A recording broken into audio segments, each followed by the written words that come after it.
Então, boa noite a todos. Pela não sei se milésima, sei lá, né? Enfim. Meu nome é Célia, para quem pela primeira vez está acessando o meu conselho. Coordeno a área de políticas públicas e eventos. Estou aqui assessorada pelo Vitor. Depois o Joel dá um close no Vitor e põe a legenda, tá? As quartas-feiras no CRP, que acontecem desde 1998, estão agora com modalidade também online, portanto, quem está acompanhando pela rede de computadores, mande suas contribuições, perguntas para eventos@crptr.org.br. Para a noite de hoje, já que o tema do mês, nas quartas-feiras, é sustentabilidade, a gente conta com o nosso colega psicólogo Ferraro, que vai falar sobre psicologia e sustentabilidade. Então, sempre que a psicologia tem a contribuir nessa área, enfim, quais são os desafios para a profissão e para a ciência em relação à sustentabilidade. O próprio Ferraro vai se apresentar porque a gente pegou um resumo do currículo dele no Lattes. Acho que é antiguinho, está desatualizado, então ele vai passar as informações sobre a sua trajetória profissional na medida que assume a palavra aí. Então, boa noite a todos. Eu sou Moacir Ferraro Júnior, eu sou psicólogo, fiz especialização em MBA em Perícia e Auditoria Ambiental e em 2001 fui para o currículo, aqui. Eu me formei em psicologia pela Tuiuti, fiz MBA em Perícia e Auditoria Ambiental pelo EBPEX, me formei em 2009. E já vou dando um resumo da minha trajetória profissional, contando um pouco da psicologia ambiental, que é uma área que eu trabalho desde formado há 5 anos. Não foi fácil. Não é, mas é uma área que eu gosto. Então, eu conheci a psicologia ambiental no meu TCC da pós-graduação. Não tinha disciplina de psicologia ambiental, que foi no estágio de psicologia comunitária e social, pela Tuiuti, onde eu fiz estágio na SPVS. Dentro da SPVS, que é uma ONG aqui em Curitiba, que é a Sociedade de Pesquisa em Vida Selvagem e Educação Ambiental, que é uma das ONGs mais famosas que tem aqui no Paraná, envolve diversos trabalhos, uma das pioneiras. E aí ela tinha um indicador do projeto que era relacionado à mudança de comportamento em relação à sustentabilidade. Na época chamavam de comportamento ecológico. E o meu orientador dentro da SPVS perguntou se tinha algum instrumento psicológico que a gente pudesse aplicar e avaliar essa mudança de comportamento em relação à sustentabilidade. Eu falei, olha, eu nunca ouvi falar, mas eu vou perguntar. Daí, parei na faculdade, falei com um professor meu de testagem, ele falou, tem um, não está validado, eu vou te mandar em inglês, você já traduz. Deu claro, fala inglês fluentemente. Eu falei, mas mano, ele mandou um estudo de validação, que não foi validado, e em português, ainda bem. Eu não podia usar porque não, né, lógico, eu falei, ele não tem outro jeito. Eu falei, olha, quando que começou o projeto? Ele, faz 1 ano. Eu falei, não tem como ver como que era antes, né? E também é acadêmico, não sabe? Não tem muita experiência. E ele falou, aqui não tem, por que você não faz? Eu falei, claro, vou fazer um teste psicológico em 2 semanas, em 3 meses, que era o que faltava. Valido ele, inclusive, né? E a aposentadoria está garantida. E ele falou de uma maneira assim, que parecia tão simples fazer. E às vezes a gente coloca como uma coisa tão difícil de se fazer e acaba ninguém fazendo. Então na Europa tem, nos Estados Unidos tem esse tipo de instrumento. Isso ficou na minha cabeça martelando. Daí eu fui fazer minha pós-graduação para desenvolver um teste desse. Né? Fiz lá no TCC, comecei pelo IBPEX. Daí meu trabalho já estava lá com 100 páginas, meu orientador dando aula, o BT, que depois virou meu chefe. E ele falou, estava dando aula explicando qual que são as teses de mestrado, é isso, doutorado é isso. E eu falei, então a minha tese é de doutorado, porque não tem? Ele falou, é. Eu falei, então eu não posso apresentar na pós? Ele falou, não. Mas apresenta de doutorado. Eu falei, claro. Meu inglês já é fluente, né? Mas uma língua, né? Quem sabe o alemão? Francês, né? Para ela cama original. Mas não. Daí eu desestimulei um pouco. Antes, minha área ambiental sempre teve comigo. Em 2001, eu com meu pai, a gente fundou uma ONG, que é o Instituto Brasileiro de Incentivo Social e Ambiental, do qual eu sou diretor ainda, fazemos alguns projetos. Daí quando eu me formei, eu fui trabalhar no Instituto Chico Mendes, que era lá em Quatro Barras, uma ONG. Eu falei, eu quero fazer um técnico, porque daí na resolução do CFP você não precisava apresentar em uma banca acadêmica. Então você estudou a resolução, esqueci o número agora. Lá me dizer que precisava ser doutor ou alguma coisa assim para apresentar um teste para validar. Eles acharam legal e eu comecei a fazer projeto para eles por 2 anos. Como eles não iam atrás do investimento, né, eu não vou ficar trabalhando 2 anos de graça. Daí eu saí de lá.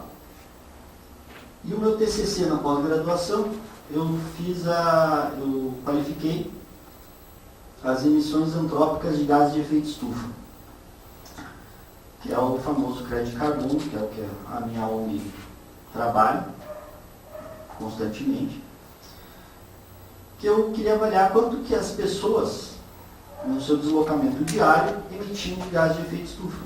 Então a gente tem mania de projetar a responsabilidade disso para as empresas, para as organizações, para o governo, e esquece da gente. O que você acha que polui mais? A construção de um carro ou esse carro rodando 20 anos? Então as pessoas também têm responsabilidade sobre tudo isso. E aí, no meu TCC da pós-graduação, eu derrubei aquela velha história de que diziam que na nossa vida a gente tem que plantar uma árvore, escrever um livro, e a outra ter filho. É só um, né? O problema ambiental hoje é a população. E eu calculei só do transporte diário das pessoas que estudavam à noite. Então elas iam para o trabalho, saíam de casa, para o trabalho, voltavam para o trabalho, para a faculdade, voltavam para casa. A grande maioria ia de ônibus, uns 3 iam a pé, questionário. E a gente precisa plantar aí, em média, uma árvore por ano para compensar as nossas emissões. Então, as mulheres poluem menos e os homens poluem mais. Essa foi a base do meu teste. Depois que eu saí do Instituto Chico Mendes, eu fiz algumas coisas e o meu chefe, o meu o meu orientador da pós-graduação tinha uma ONG, que é essa daí, que é uma ONG com nome de universidade, foi muito criativo, que é a Unibio, Universidade Livre de Proteção à Biodiversidade, para fazer a intermediação entre a comunidade diretamente afetada pela implementação do aterro em Mundirituba, entre a comunidade e a empresa, que no caso era a Cabo. Trabalho super seguro, você vai numas chácaras, né, onde o povo tem uma vida tranquila, e diz, olha, tá vendo essa área linda? Então, aqui vai ser um aterro sanitário. As pessoas ficam felizes, né? Elas se tratam bem, né? Mas, estou vivo, foi um trabalho legal, fizemos um bom relacionamento com a comunidade, e depois a Cabo foi vendida, encerraram, agora está para voltar. E esse ano eu comecei a desenvolver um projeto que se chama Rios da Sustentabilidade, pela minha ONG, pelo Ibiza, no qual, com o auxílio da palestra que eu dei semana retrasada na Universidade Federal, sobre psicologia ambiental, eu já tinha uma metodologia de trabalho, porque a gente pesquisar coisa da psicologia ambiental, que hoje tem bastante na internet. Quando eu descobri a psicologia ambiental, eu digitava no Google psicologia ambiental, tinha 3 artigos. Hoje tem milhões. Pena que eu não comecei a escrever, né? E eu consegui sistematizar essa metodologia para explicar para os alunos da Federal. E que eu coloquei dentro desse projeto, que foi um projeto complexo, que eu vou explicar no final, depois, como que trabalho. Porque eu resolvi trazer para vocês alguma coisa que senão vão encontrar na internet. Né? Algumas coisas bastante tem, outras não. Então, depois eu sistematizei a metodologia de trabalho, unindo a psicologia com as normas da ISO 14001 e da 26001 e alguns formulários aí de padrão de projetos ambientais.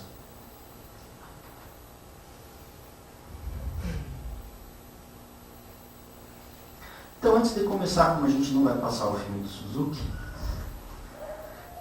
vamos fazer uma experiência. Eu sou uma pessoa que desenha muito mal, trabalho com educação ambiental, coitado dos meus alunos.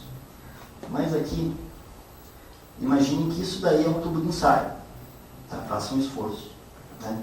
Esse tubo de ensaio, eu pego ele e coloco, vou encher ele de comida para a bactéria. E vou colocar uma bactéria dentro desse tubo de ensaio. E essa bactéria vai se reproduzir a cada minuto. Então, 1 minuto eu tenho uma bactéria. 2 minutos eu tenho 2 bactérias. Em 3 minutos eu tenho 4 bactérias. Em 4 minutos, vamos, psicólogos, contam. Oi? 8 e assim sucessivamente. Isso para nós psicólogos, a gente não sabe por um nome nisso, mas se chama, eu esqueci, crescimento exponencial. Crescimento exponencial, né? Progressão geométrica também, mas isso é do 2º grau, né? Então, aos 60 minutos, esse tubo vai estar cheio de bactérias e sem comida. Então, aos 60 minutos, ele está 100% cheio. Aos 59 minutos, quantos por cento cheio ele está? 50. Aos 58, 25 alguma coisa, 25. Aos 57, 12. Aos 56, 6. Aos 55, 3. Aos 55 minutos, teve uma bactéria, que ela estava lá pensando, e ela falou, nós temos um problema populacional. As outras bactérias deram risada. Mas, pô, a gente está aqui há 55 minutos e enchemos 3%. Olha o tanto de coisa que tem ainda. E aí foi passando o tempo, 56, 57, 58. Aos 58 minutos, elas, eu acho que a gente tem um problema mesmo populacional. Se reuniram, discutiram, chegaram à conclusão, nós tem realmente um problema populacional. Aos 59 minutos, elas, acho que a coisa está feia. E elas investiram em biotecnologia, viagens espaciais, computador, transplante de órgão, um monte de coisa. E, milagrosamente, elas criaram mais 3 tubos de ensaio. Bom, os problemas delas estavam resolvidos, né? Elas triplicaram a quantidade de comida e espaço, seus problemas acabaram, né? 60 minutos, a primeira cheia. 61 minutos, o segundo cheio. 62 minutos, os 4 cheios. Ou seja, elas ficaram sem comida. Se a gente triplicar a quantidade de espaço e comida, elas só ganharam mais 2 minutos de vida. E como eu sou uma pessoa que desenha muito mal e hoje o Google tem tudo, eu consegui uma foto do tubo de ensaio que eu vou passar para vocês. Esse é o nosso tubo de ensaio e nós somos as bactérias. E nós, quantos minutos acha que a gente está ali?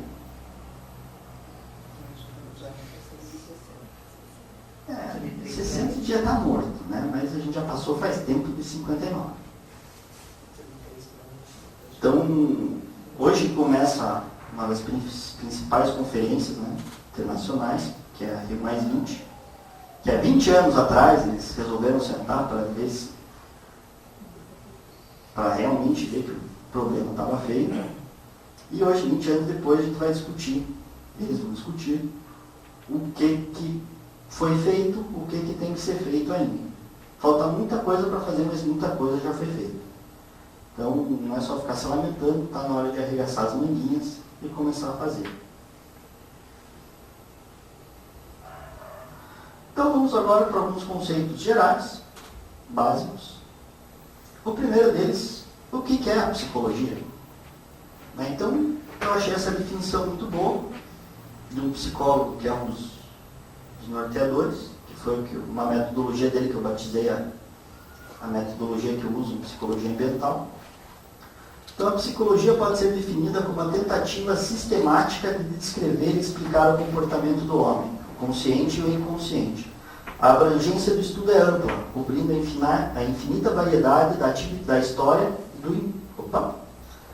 da atividade e experiências humanas, estudando a história do indivíduo, a história de seus ancestrais, as vicissitudes evolucionárias e os triunfos que determinam o estado atual da espécie. O mais difícil de tudo, a abrangência da psicologia é complexa, ocupando com processos que estão sempre mudando. Ele complementa ainda depois, ele fala um pouco mais da comportamental, mas não vou ver aqui. Uma psicologia baseia-se nos dados disponíveis e na habilidade e disposição dos psicólogos para utilizá-los. É uma coisa meio óbvia, mas é difícil encontrar em todas as abrangências, as áreas da psicologia, uma definição que englobe todas, de uma maneira geral, sem puxar para uma área, sem puxar para outra. Então, dentro desse pequena descrição da psicologia, a pessoa que entende um pouco de sustentabilidade, ela já vê alguns links que ela pode fazer, onde que a psicologia pode atuar. Essa é uma figura do Escher, né, só para constar. E ele continua, esse é o psicólogo que desenvolveu a teoria, que é o Timothy Leary.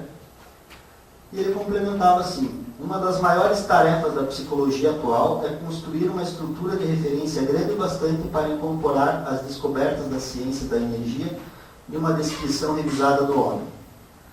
Eu acho que não só dentro dessa área, mas também para a sustentabilidade.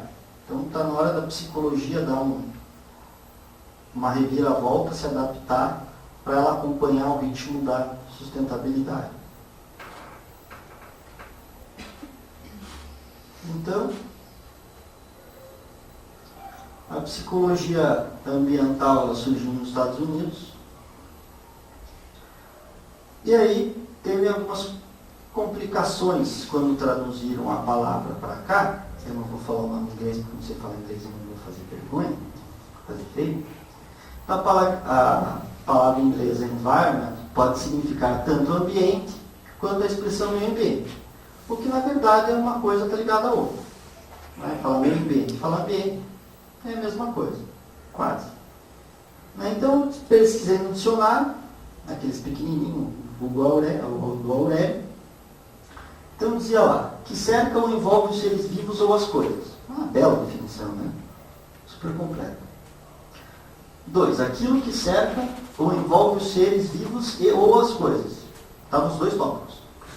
Repetiu, né? Mas tudo bem. Quem sou eu para discutir com o Aurélio? Dei um outro dicionário, que é o Monte Rocha, que é um pouquinho maior, mas bonitinho. Que é um pouco mais claro. Que cerca ou envolve os corpos. Disse o ar que nos rodeia, o ar que nos cerca, o meio em que se vive. Já está um pouquinho mais completo. Eu, particularmente, uso essa, né?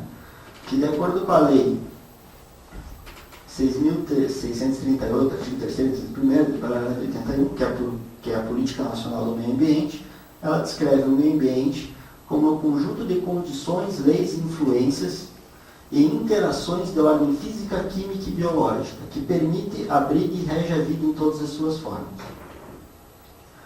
A BNT, a NBR ISO 14001-2004, lá no seu elemento, que é o que descreve, ela diz que meio ambiente é circunvizinhança em que a organização opera, incluindo o seu ar, a água, o solo, os recursos naturais, flora, fauna, seres humanos e suas inter-relações.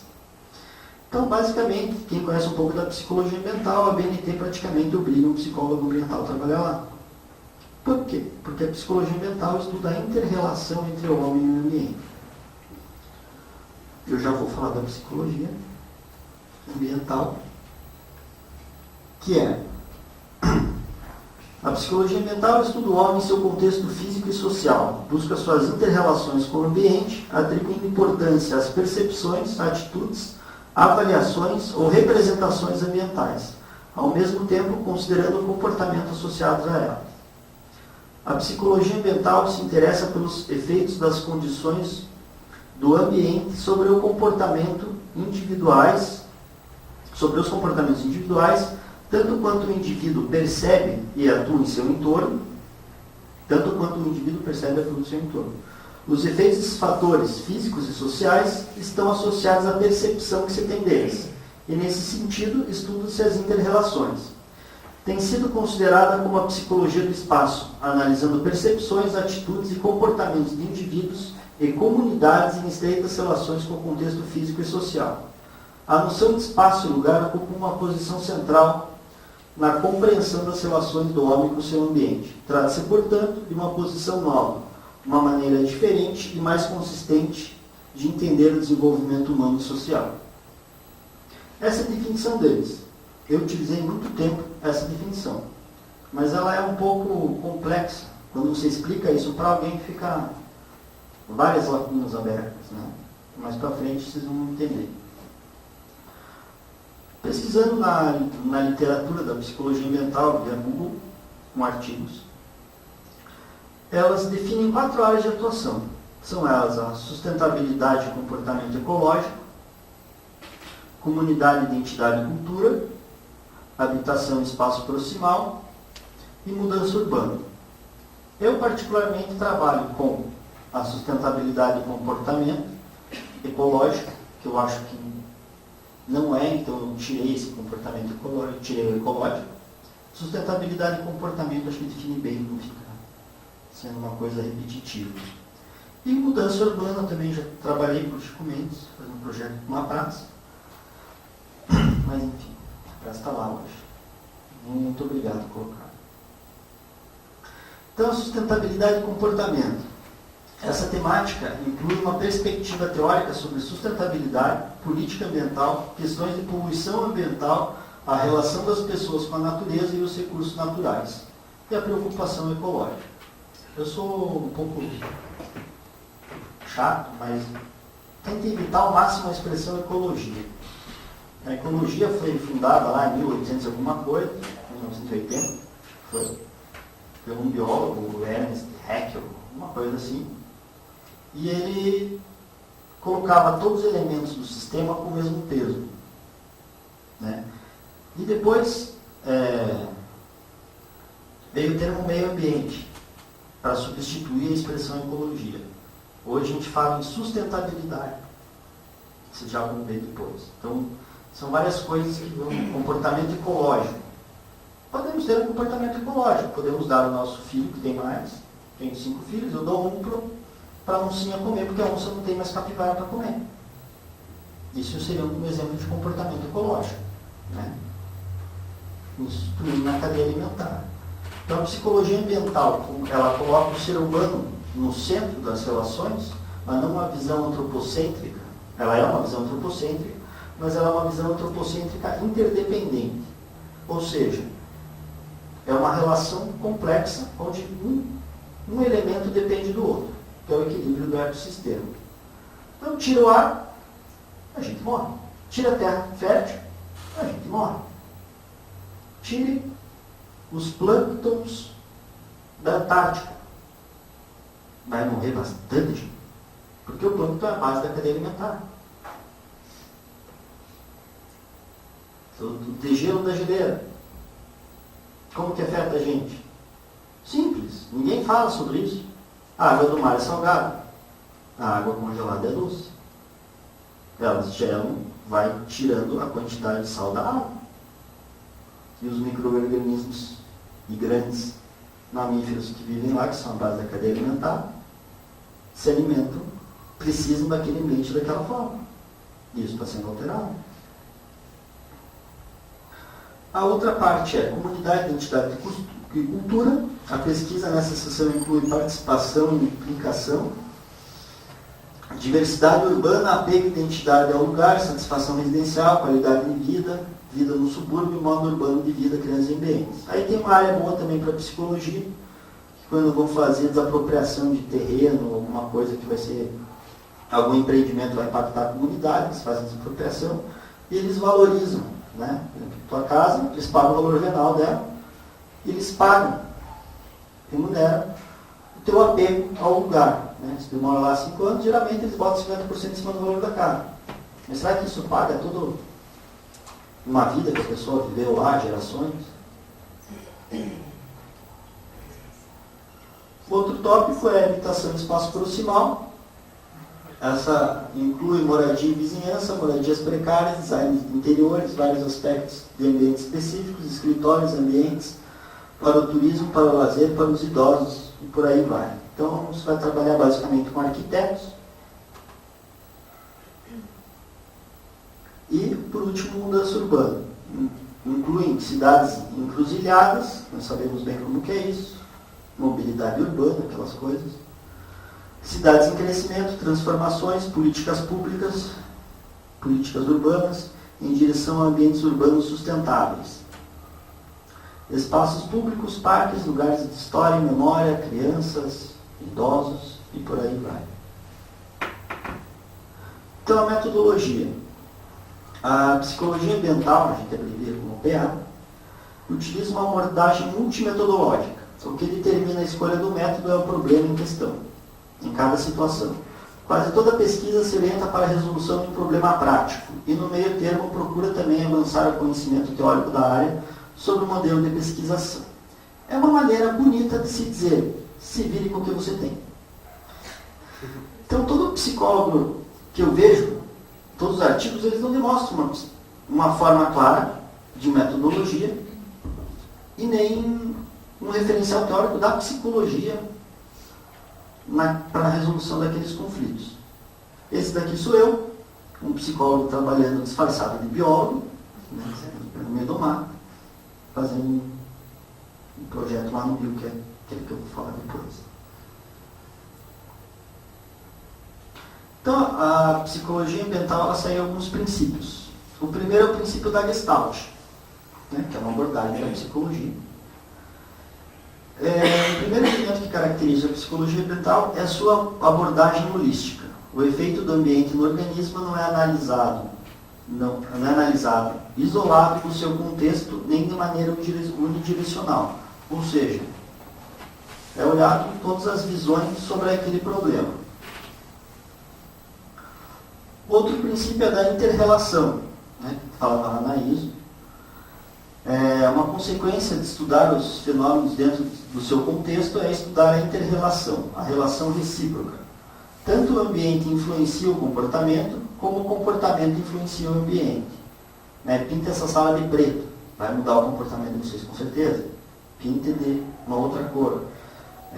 Teve pesquisas que eu li que eles diziam que as pessoas se sentiam melhores, foi comprovado cientificamente, não é de cabeça, mas que as pessoas se sentiam melhores, era um hospital, onde elas se recuperavam mais rápido em lugares arborizados. Mesmo que elas só olhassem as árvores pela janela. Então elas se sentiam melhores, se sentiam em casa, não sei, e a recuperação delas era mais rápida. Outro princípio é da psicologia social, que é a terceira característica da psicologia, é que muitos de seus profissionais são treinados como psicólogos sociais. Não foi o meu caso, por isso que eu sou meio revoltado. Em parte, esse fenômeno deve-se ao fato de que uma série de temas da psicologia ambiental, tais como espaço pessoal, superpopulação, bem como procedimentos metodológicos, são da psicologia social. Isso eu uso sim. Né? Você vai trabalhar com uma comunidade, você usa os princípios da psicologia social, que vai ajudar nos seus indicadores. O princípio da interdisciplinariedade. Agora eu vou ler aqui. Porque por suas características particulares, o psicólogo ambiental mantém uma interface com outros profissionais, que por sua vez estudam o mundo real, dos seus respectivos pontos de vista. Estudar a inter-relação entre ambiente e indivíduo indivíduo exige um trabalho colaborativo com os especialistas das demais áreas do conhecimento. Dependendo do tema, pode-se trabalhar conjuntamente com engenheiros, arquitetos, biólogos. Aí é interessante, porque tem artigos dizendo que a psicologia mental não trabalha com biólogos, e depois você lê outros dizendo que trabalha com biólogos. E se eu não me engano, é o mesmo autor. Então, você tem que filtrar bastante o que vocês leem. Planejadores urbanos, paisagistas, juristas, climatólogos, médicos e por aí vai. Daí outro princípio, que é o multimetodológico, que foi o que eu falei, né? Considerando o fato de ser interdisciplinar, quanto de ser ampla nos assuntos que trata, a psicologia ambiental não utiliza uma abordagem metodológica única. Sem dúvida, por tratar de problemas do mundo real, utiliza a mesma situação do laboratório, mas não o exclui, o que determina a escolha da metodologia e, implicitamente, a escolha do local da pesquisa como campo ou laboratório, é o problema, e muitos deles se beneficiam com a utilização de uma pluralidade de métodos. Podemos assegurar métodos observacionais e experimentais e ou de entrevistas. O ideal é você unir todos para juntar o maior número de evidências possíveis. Entretanto, há uma tendência no sentido da pesquisa ambiental procurar primeiro estudar o mundo real e somente ir ao laboratório quando necessário.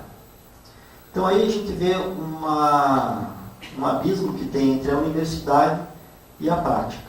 Então, a maioria dos artigos que tem hoje no Google são de pessoas que vivem da universidade, tanto os estudantes como os professores, os docentes. E quando você vai para o mundo real, como você trata, você conseguir trabalhar e conseguir remuneração, né, para isso é complicado. Porque o arquiteto ele já faz o papel do psicólogo.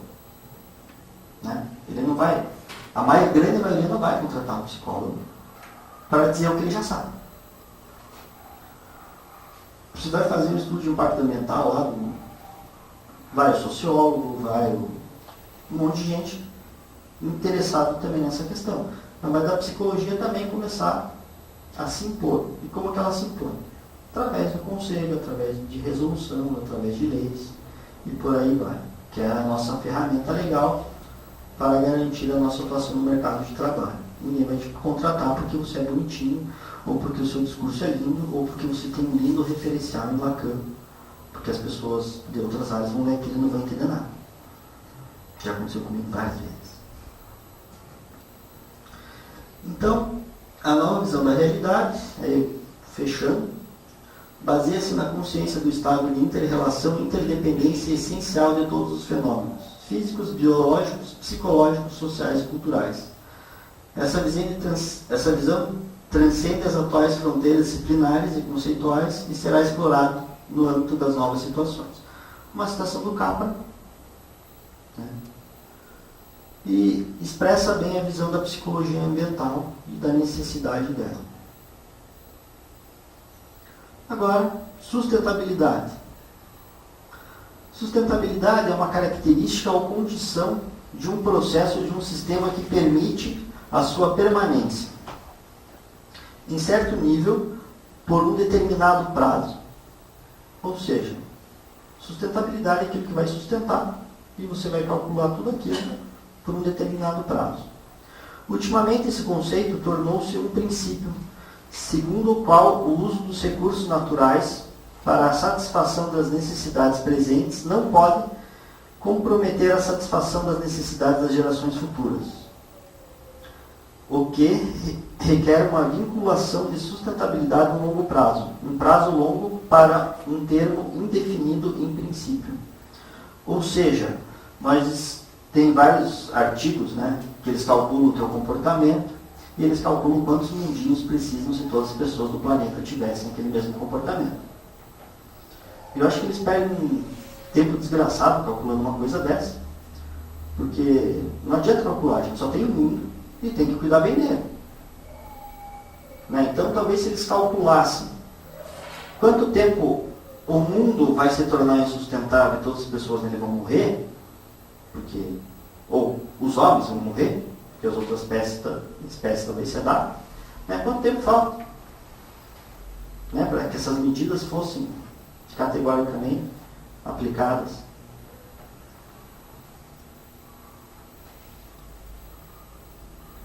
Opa, foi demais.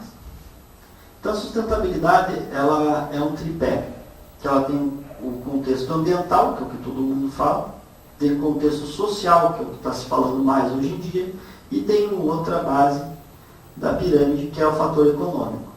Nenhuma empresa vai investir no meio ambiente se ela está falida. Como nenhum indivíduo vai se preocupar em ter um comportamento sustentável se ele está com necessidades financeiras.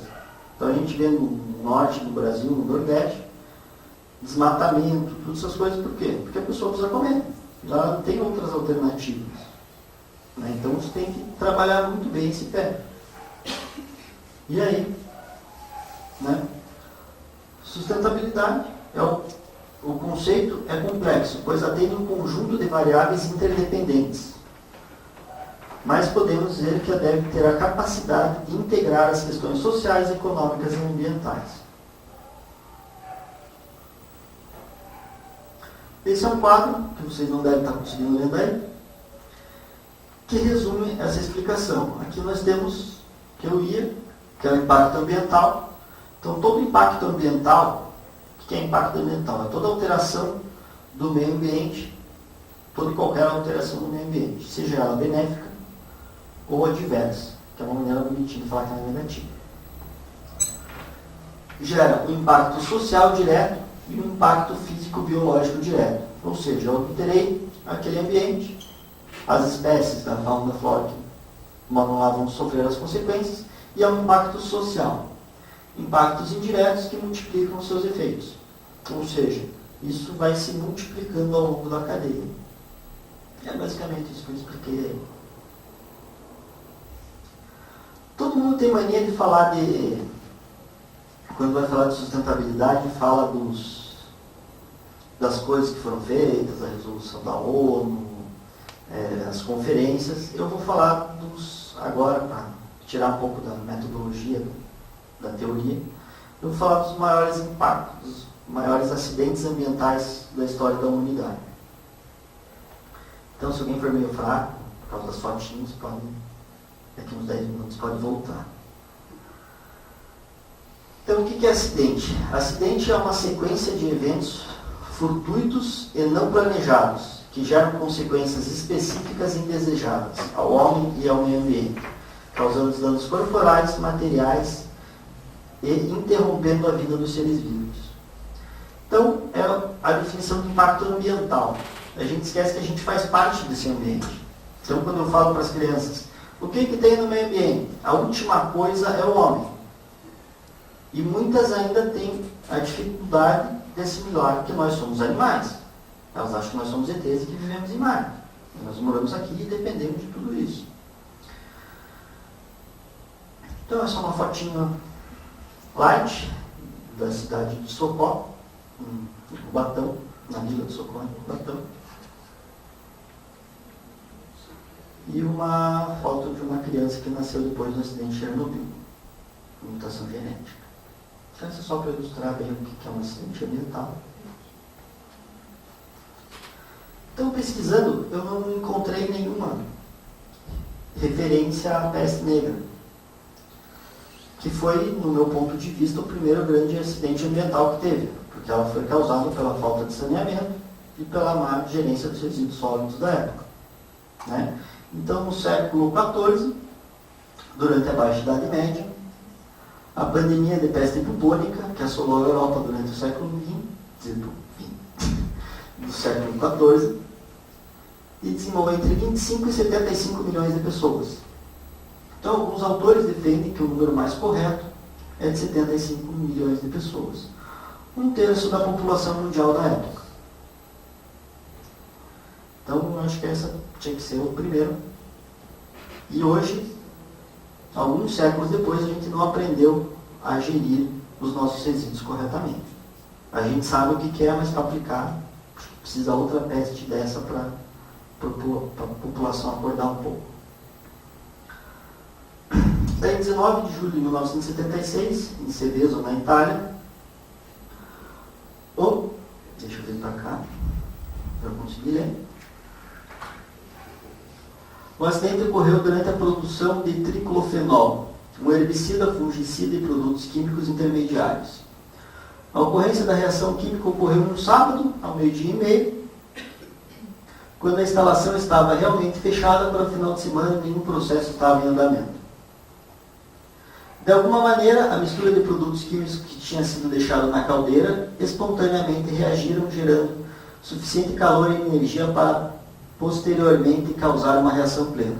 Não se sabe ao certo como isso chegou a ocorrer, mas tem havido questionamento sobre que a instalação foi paralisada com a produção no meio do ciclo. É claro, você trabalha na indústria química, você começa a fazer, bater o teu horário, você deixa o negócio lá e vai embora. Negócio super seguro. E resultou nisso. 3.000 animais mortos e mais 7.000 sacrificados. 193 pessoas nas áreas afetadas sofreram de cloracne e outros sintomas. Cloracne é uma doença que dá na pele, que deixa ela bonitinha nas fotos. Em 29 de março de 1979, Three Mile Island, na Pensilvânia, nos Estados Unidos, os acidentes americanos são os mais legais. O acidente foi causado por falha do equipamento devido ao mau estado do sistema técnico e erro operacional. Houve corte de custos que afetaram economicamente a manutenção e uso dos materiais inferiores, mas principalmente apontam-se erros humanos, com decisões e ações erradas tomadas por pessoas despreparadas. Onde entra a psicologia? Um dia depois foi medida a radioatividade em volta da usina, que alcançava até 16 km, com intensidade até 8 vezes maior que a letal. O que aconteceu? Foi evacuado 5 milhas, primeiro as mulheres grávidas e as crianças, e não tem nenhum dado, eles não correlacionaram nenhum acidente com morte. Então não tem nenhum dado, por isso os acidentes americanos são iguais. Tem uma carga radioativa e não acontece nada lá. Nem foto tinha. Aquela foi a única foto que eu achei no Google. Tinha algumas outras da indústria. Em 24 de fevereiro de 1984, 4 anos depois de implementada a Política Nacional de Meio Ambiente, a Vila Socorro, em Cubatão, em São Paulo. O vazamento de gasolina de um dos oleodutos da Petrobras, que ligava a refinaria Presidente Bernardes ao terminal de Alemoa. Um operador alinhou inadequadamente e iniciou uma transferência de gasolina para uma tubulação que se encontrava fechada, caracterizado como falha operacional. Isso gerou uma sobrepressão e ruptura da mesma, espalhando 700 mil litros de gasolina pelo mangue. A população inteligente foi lá, visando ganhar um dinheirinho, que construiu uma palafita no mangue, que já não pode, e estocaram esse material dentro da casa. 2 horas depois, o óbvio aconteceu uma ignição e tudo pegou fogo. E o fogo se alastrou por toda a área, alagadiça. O número oficial de mortes é 93, porém algumas fontes citaram um número extraoficial de 500 vítimas fatais, baseado nas crianças que não foram para a aula e fazendo uma média dos corpos que não foram reclamados, porque toda a família morreu. Tem algumas fotos na hora do incêndio e o que sobrou da vila depois. Depois, no mesmo ano, nós tivemos em Bhopal, na Índia, gases tóxicos pesticidas. 40 toneladas, um número pequeno, de gases tóxicos vazaram de uma fábrica de pesticidas da empresa norte-americana Union Carbide. Não sei como fala. É o pior desastre industrial ocorrido até hoje. A Union, a empresa de pesticidas de origem americana, se negou a fornecer informações detalhadas sobre a natureza dos contaminantes e suas consequências, e como consequência os médicos não tiveram condições de tratar adequadamente os indivíduos expostos. As crianças que nasceram na região, filhas de pessoas afetadas pelos gases, também apresentavam problemas de saúde. Mesmo hoje, os sobreviventes do desastre e as agências de saúde da Índia ainda não conseguiram obter da União e de seu novo dono, a Dow Química, informações sobre a composição dos gases que vazaram e seus efeitos na saúde. Então, mais de 25 anos depois, a empresa ainda não forneceu às autoridades o que vazou de lá. Por que as empresas multinacionais, empresas grandes, vão tudo para a Índia, Vietnã, Indonésia? Porque a mão de obra é barata, a legislação ambiental é fraca. Aqui eles teriam obrigação de, no mínimo, fornecer esse tipo de descrição para poder... Aliás, hoje tem a FISPIC, quando a indústria faz o componente, ela já tem que ter e saber como tratar, que é o plano de contingência, que surgiu depois de tudo isso, né? Então, o resultado, mais de 500 mil pessoas, em sua maioria trabalhadores, foram expostas aos gases e pelo menos 27 mil morreram por conta disso. Cerca de 150 mil pessoas ainda sofrem os efeitos do acidente, aproximadamente 50 mil pessoas estão incapacitadas para o trabalho.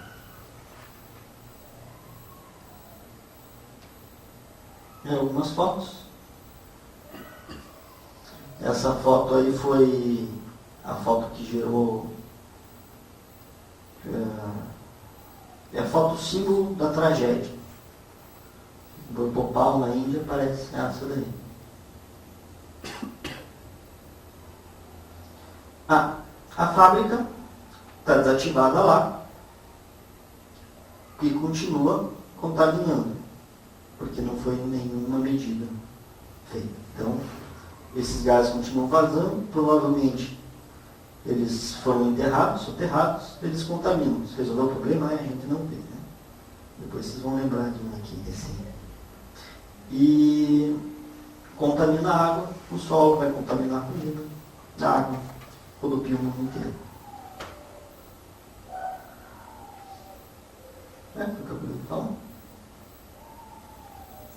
O mais famoso de todos, né?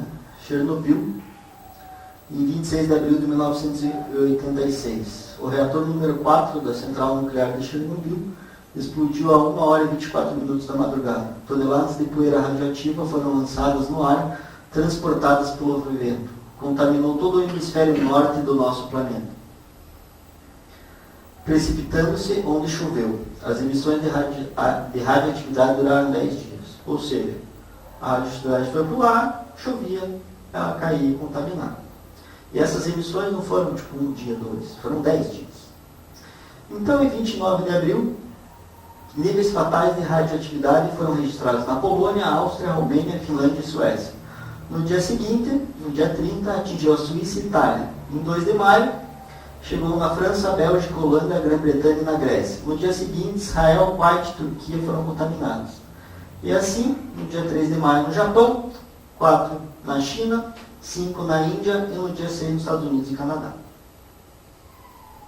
A descarga radioativa dessa explosão foi 200 vezes maior do que a bomba atômica de Hiroshima. 65 milhões de pessoas foram contaminadas e mais de 400 mil pessoas foram forçadas a evacuar em torno de Chernobyl, perdendo as suas casas, bens e empregos, bem como a situação econômica, social e laços familiares. A longo prazo e os custos ocultos da contaminação radiativa que nunca foram devidamente registrados pela mídia. Por que durou tudo? Porque a Rússia na época não tinha estrutura para controlar aquilo, aliás, ninguém tinha. E eles pediram auxílio aos Estados Unidos. Imagine os russos naquela época pedindo ajuda para o Ocidente. Então o negócio foi feio, a cidade continua contaminada. Essa é a foto da cidade hoje. Essa é uma foto das crianças nascidas depois pela contaminação genética. Essa é bem feia. E dá até esses problemas na saúde humana. Para retornar ao nível normal de radiação, são necessários apenas 100 mil anos. Então, Então essa é a nossa herança que a gente deixa para as gerações futuras. Esse também não estava entre os rankings, mas eu achei interessante colocar. Goiânia, Goiás, Césio 137. Amplamente conhecido como acidente do Césio 137, foi um grave episódio de contaminação por radioatividade ocorrido no Brasil. A contaminação teve início em 13 de setembro de 87, quando um aparelho utilizado em radioterapia das instalações do hospital abandonado foi encontrado na zona central de Goiânia.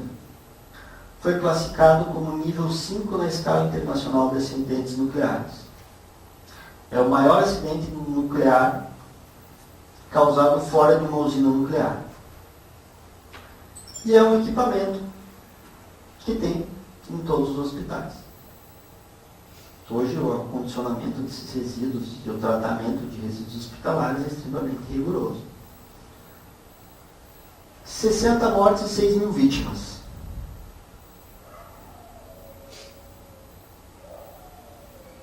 Aí nós começamos aos petroleiros, né?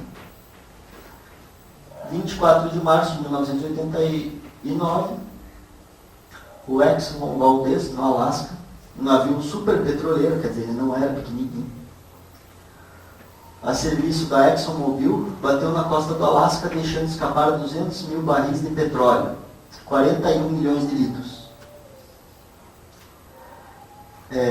imergindo em óleo praticamente toda a fauna da região, né?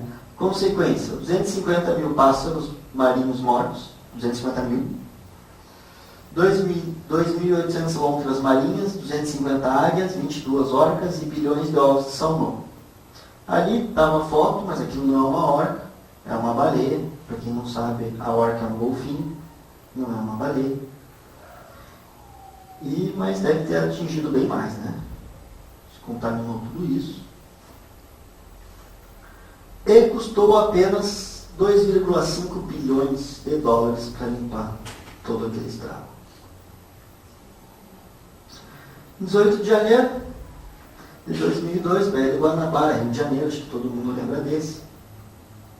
A Petrobras foi responsável, mais uma vez, no dia 18 de janeiro, pelo derramamento de mais de 1 milhão de litros de óleo na Baía da Guanabara.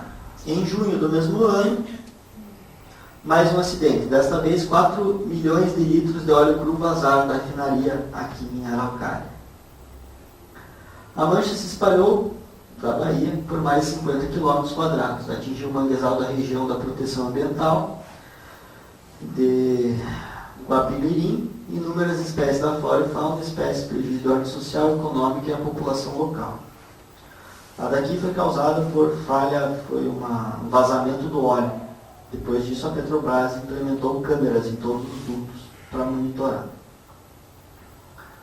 E algumas fotos dos acidentes. E ela foi mudada em 50 milhões de reais cada um. Ela não pagou, a gente agradece, porque ela ia colocar o preço disso na gasolina. Ia sair do nosso bolso, pior de tudo. E 13 de novembro de 2002, na Espanha, o navio Prestige nas Bahamas. O petroleiro grego Prestige naufragou na costa da Espanha, despejando 11 milhões de litros de óleo no litoral da Galácia. A sujeira afetou 700 praias e matou mais de 20 mil aves e afetou mais de 15 mil outras aves. É o que estava escrito lá. Em comparação com o Exxon Valdez, a quantidade de óleo derramada foi menor e a biodegradação do produto foi facilitada pelas temperaturas altas. Nos meses seguintes do desastre, o submarino robô soldou o navio afundado a 3.600 metros de profundidade. A limpeza custou só 12 bilhões.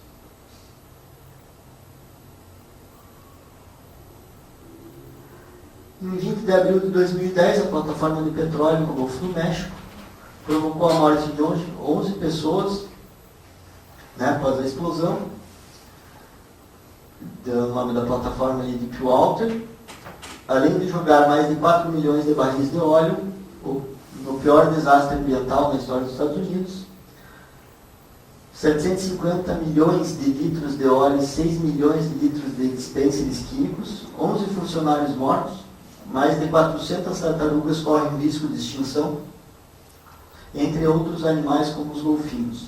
O derramamento de petróleo no Golfo do México pode se tornar o maior desastre ambiental do país e o mais caro de serviço de limpeza desde o Exxon Valdez, em 1889. Deve custar às seguradoras até 1,5 bilhões de dólares. Baratinho, né? 11 de março de 2011, Fukushima, isso a gente lembra bem, foi um sismo seguido de tsunami. A central era protegida por um dique, né, para conter maremotos, para ondas de 5,7 metros de altura. É meio ridículo, né? Fazer uma barreira para tsunami desse tamanho. Mas de cerca de 15 minutos depois do sismo, veio o terremoto com uma onda de 14 metros. Destruiu tudo. Em 11 de abril, as autoridades japonesas designaram a magnitude do perigo nos reatores 1, 2 e 3 em nível 7 de escala internacional dos acidentes. Então, aquela escala foi 7, aqui do 137 foi 5. Não está muito abaixo, não. Medições realizadas pelo Ministério da Ciência e Educação do Japão, nas áreas do norte do Japão, entre 35 e 50 km das áreas, apresentavam níveis de césio radioativo suficientes para causar preocupação. Essa foi a explicação deles. Alimentos produzidos na área foram proibidos de serem vendidos. Foi sugerido que as mediações mundiais de iodo 136 e césio 131 e césio 137 indicaram que o lançamento de radioativos de Fukushima são da mesma ordem de grandeza que os lançados dos isótopos dos desastres de Chernobyl. A diferença são os gases. Então essa era uma foto de Fukushima, da usina antes do maremoto. Você vê a barreira de contenção ali, da explosão. Uma fotinho do tsunami, que não foi uma coisa pequenininha. Uma fotinho dos resgates. Ainda não tem nenhum resultado de Fukushima. Isso a gente vai ver daqui para frente.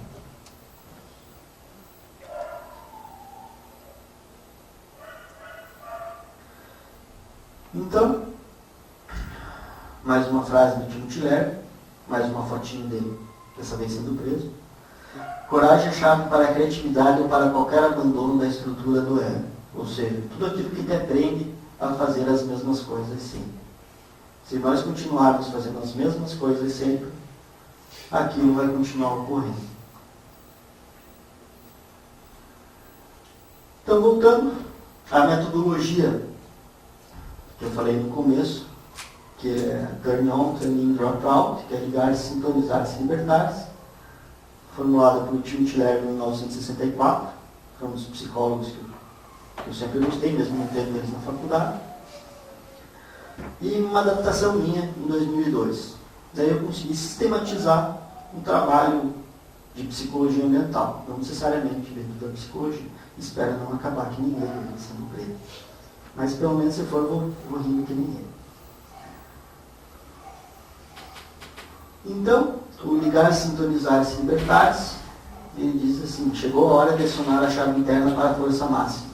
Ouçam, ou vocês vão passar o resto de suas vidas como figurantes mal pagos em algum documentário barato, preto e branco e amador, ou vão se tornar os produtores de seus próprios filmes. Então acho que chegou, retrata bem o espírito da metodologia dele e um pouco da minha também. Então o que é o turn on, ligar-se?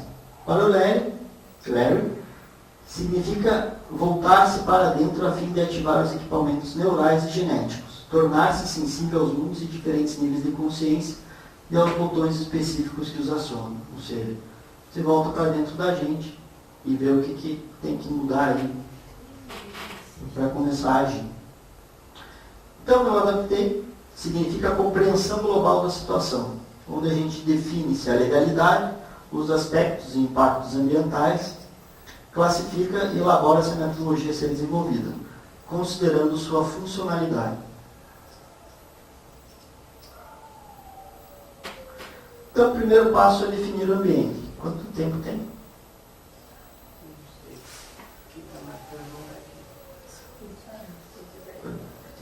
Tem mais quanto tempo? Tá, então eu vou acelerar aqui um pouco essa parte que é bem trabalhosa, bem chatinha. Então, o que a gente faz primeiro? Primeiro a gente define o ambiente, se ele é natural, artificial ou cultural do trabalho, né, que é definição legal. Né, na atualidade da doutrina do direito, né, está dividida quanto à inclusão do meio ambiente, esse que eu citei. Porém, a leitura mais adequada da nossa Constituição conduz à conclusão de que tanto o regime jurídico ambiental como a base principiológica é aplicada a todas as classificações, observando-se as suas peculiaridades. Ou seja, você vai fazer uma intervenção em psicologia ambiental, a primeira coisa que você saber é o ambiente. Né? Tem um quadrinho bem legal que define o que é um ambiente natural, o que é um ambiente artificial, um ambiente de trabalho e um meio ambiente cultural. Então, se for fazer um trabalho, pega ali, justifica a sua intervenção dentro da legislação, porque daí a pessoa não vai aplicar a metodologia porque é lei, então tem que cumprir. Não é porque ela é bonitinha, porque tem um referencial de obra.